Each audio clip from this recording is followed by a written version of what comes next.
Assalamualaikum warahmatullahi wabarakatuh. Hello everyone, we are group 10, the last group of this presentation. First of all, let me introduce our group member. First is me, Rosiko Ilmia, and my friend is Nazila Fadia Rahma and Lailatul Husna. Okay, so today we would like to present our topic. The title is Assessment in Language Learning, Understanding How We Measure Language Ability. Assessment is an essential part of language learning because it helps teachers understand students' progress, identify their strengths and weaknesses, and improve the teaching and learning process. Before we begin, let me introduce the topics that will be discussed in this presentation. There are 10 sections in this presentation. For the first is definition of assessment. The second is purpose of assessment. The third is assessment versus testing versus evaluation. The fourth is types of assessment. The fifth is principle of good assessment. The sixth is forms and techniques of assessment. Seven is assessing the four language skills. The eighth is alternative assessment. Nine is challenges in language assessment. And the last is conclusion and reference. However, for today's presentation, I will focus mainly on the first three topics. The title is Definition of Assessment, Purpose of Assessment, and Assessment versus Testing versus Evaluation, as there are the fundamental concept for understanding assessment in language learning. Okay, now let's move to the first topic. What is assessment?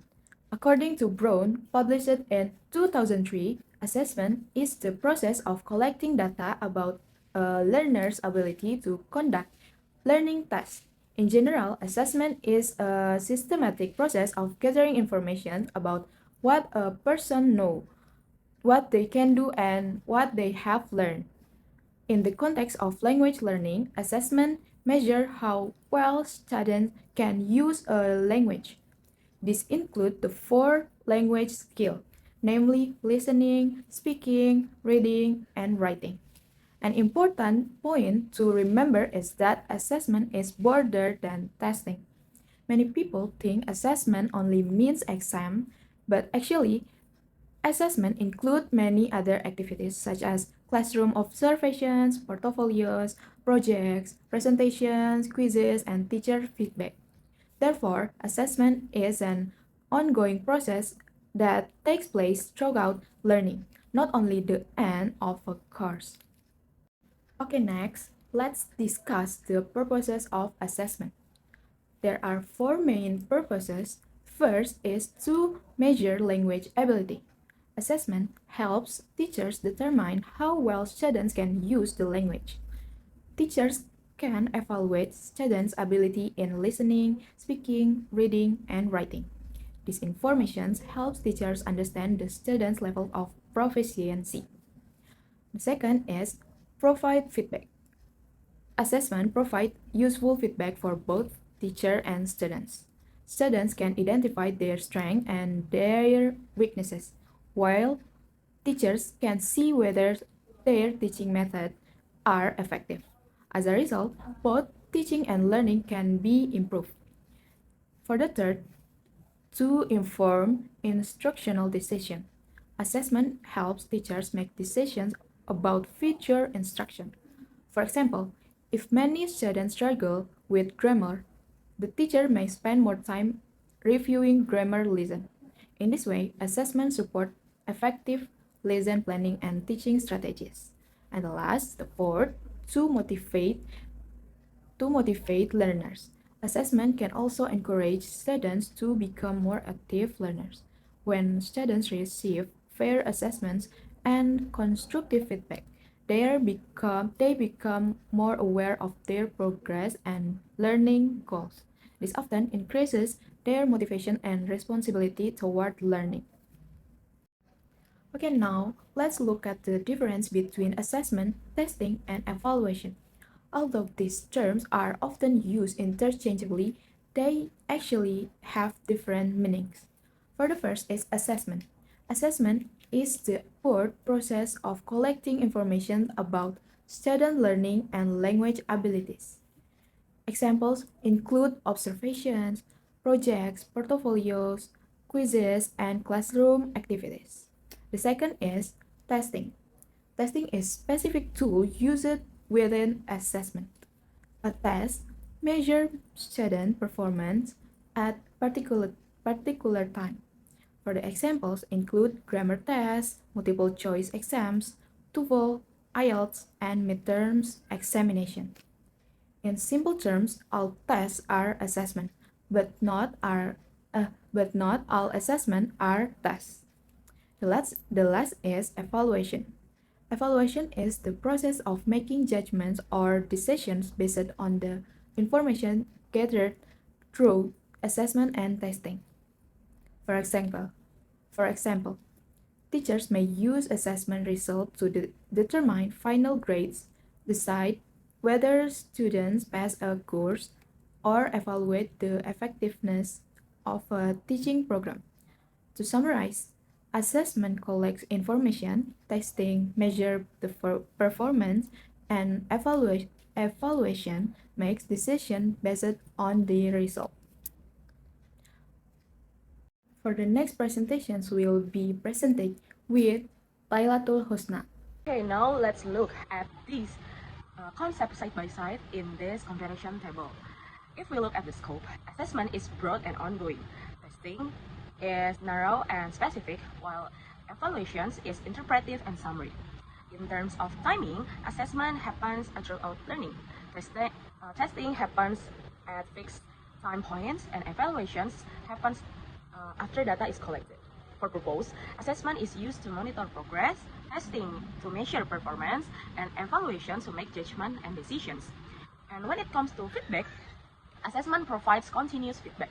Testing gives limited feedback, and evaluation only gives a summary judgment. Looking at format, assessment use varied formats like observation and portfolio. Testing use structured tests, and evaluation produce reports, guides, and decisions. And finally, who benefits? Assessment benefits for both teacher and students. Testing benefits for teachers and institutions, and evaluation benefits for institution and stakeholder. And the key insight here is testing is a subset of assessment. Evaluations use the result from both to make decisions about learners. Now, let's move to the type of assessment. There are many types, and each one serves a different purpose. Let's start with the first four. The first one is formative assessment. This happens during learning. It is ongoing assessment embedded in daily instructions. Its goal is to monitor students' progress and provide continuous feedback so adjustment can be made. Examples include class quizzes and discussions, teacher observation of student tasks, oral questions and answer sessions, and writing draft with teacher feedback. The second one is summative assessment. This happens at the end of learning period.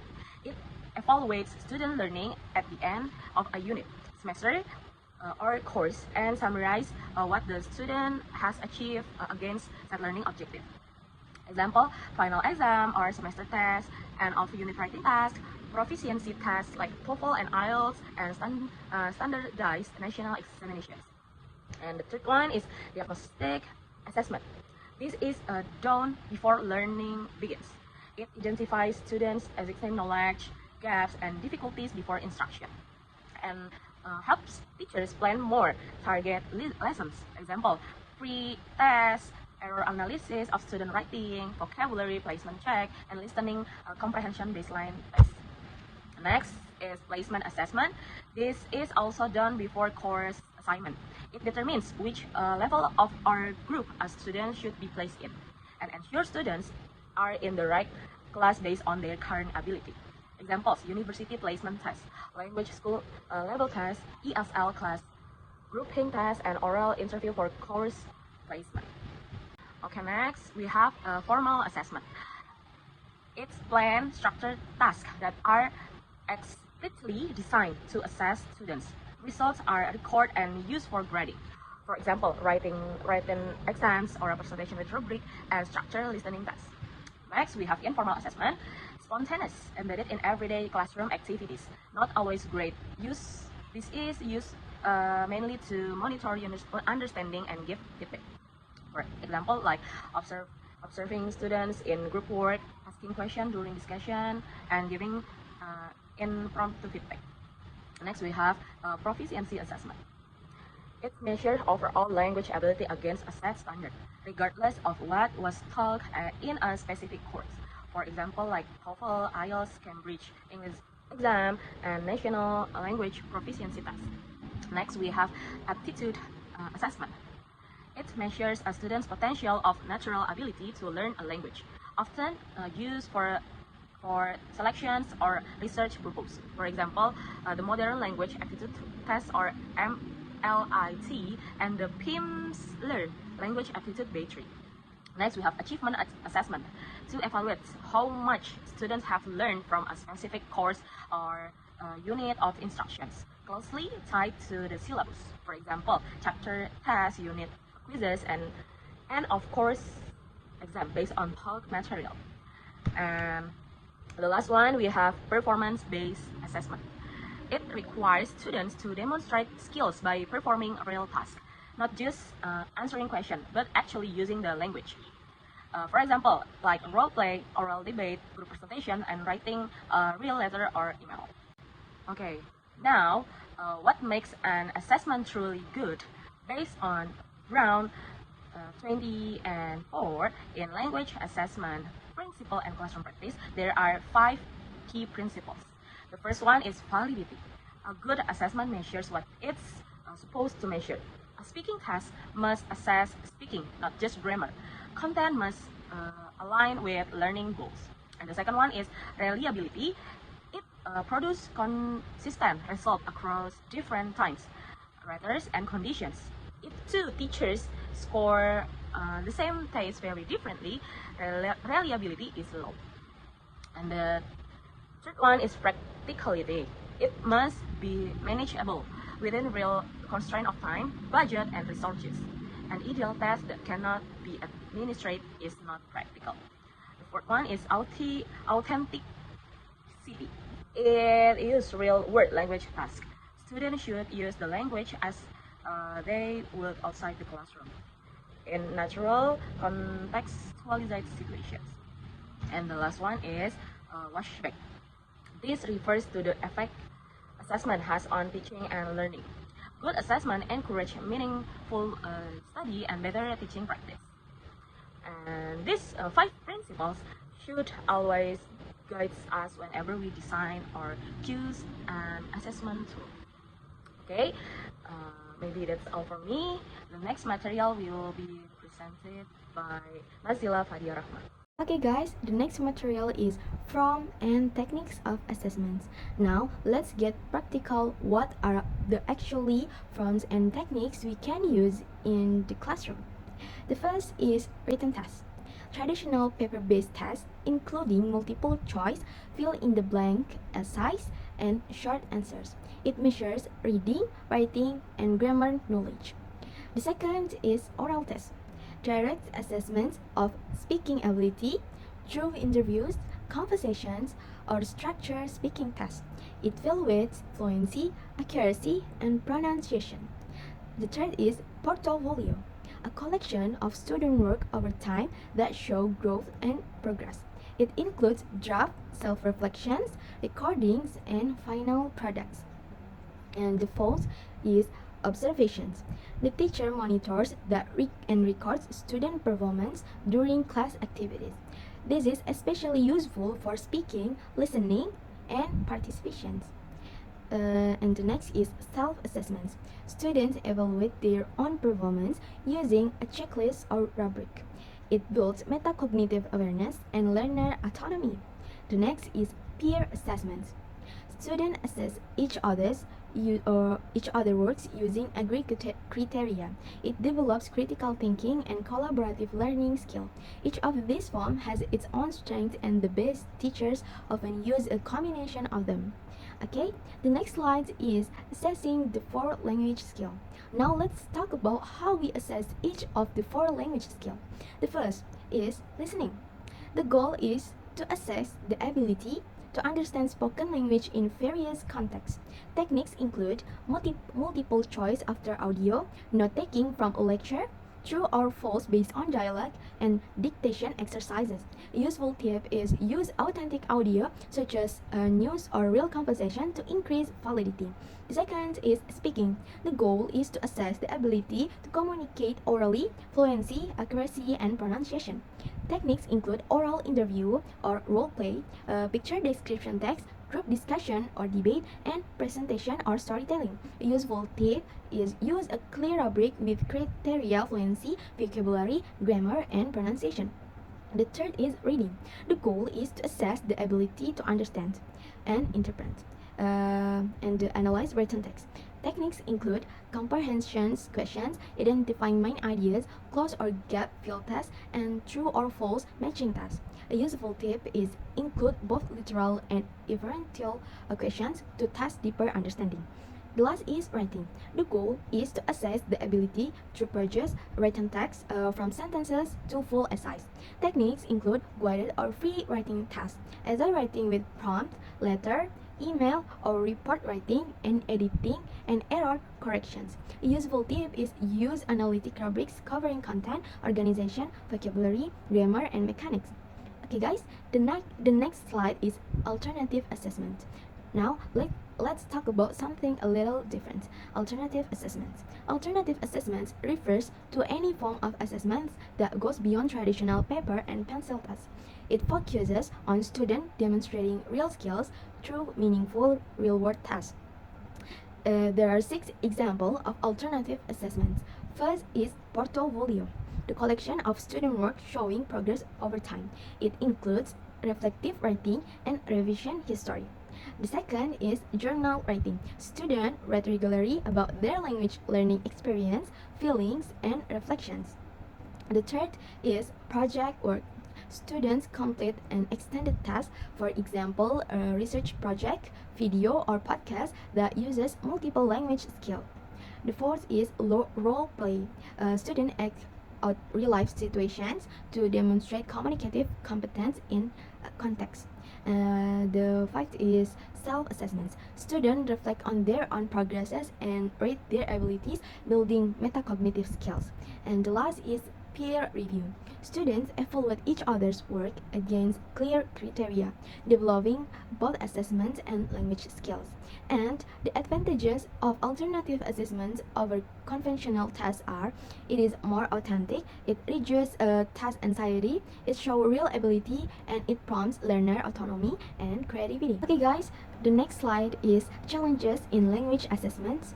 And of course, assessments in the real world is not always easy.